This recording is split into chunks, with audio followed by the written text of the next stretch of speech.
আমি চায়না গিয়েছি, মানুষ ইসলাম নামই শুনিনি। আমি চায়নায় ইয়ান্তাই গিয়েছি। কোথায়? ইয়ান্তাই, বিশাল বড় প্রদেশ।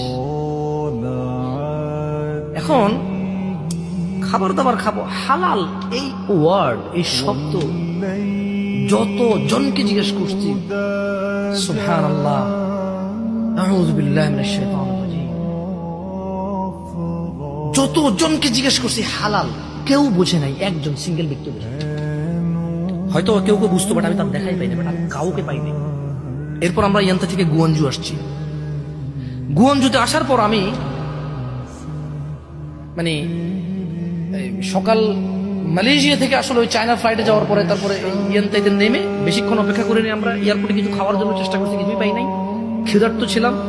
যাক মাশাআল্লাহ, কাউরে বুঝাইতে পারিনি হালাল খাবো। পরে ওখানকার ওই যে এয়ারপোর্টের ভিতরে একজন চাইনিজ, সে একটা পানি দিছে, তারপরে কি যেন একটা বন্টন দিছে। তারপর বনের আমি গ্রান টান শুকতেছিলাম, আমার শুকুর টুকুরে চর্বি থাকলো, বুঝেন না। পর আমি জিজ্ঞেস করতেছিলাম তার যে পিক টিকের কিছু আছে কিনা এই জায়গায়। হ্যাঁ, বললো যে না না, একটু নিশ্চিত।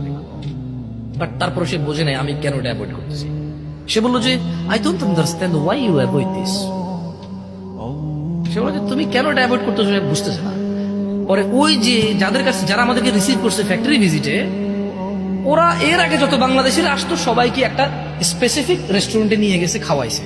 আপনি কি জানেন ওখানে ওরা হালাল মানে কি বুঝে জানেন? মানে শুকর নাই তার মানে কি? শুকর নাই তার মানে কি? মদ নাই তার মানে কি? হালাল। কিন্তু যে বিসমিল্লাহ বলে জব যে করতে হয়, বিসমিল্লাহ বলে জব করতে, এটা তোরা জানে না। এবং বাংলাদেশিরা, পাকিস্তানিরা, ইন্ডিয়ানরা, সৌদিরা, কুয়েতিরা, এই পুরো পৃথিবীর সমস্ত মুসলিম আমরা অপারগ হয়েছি।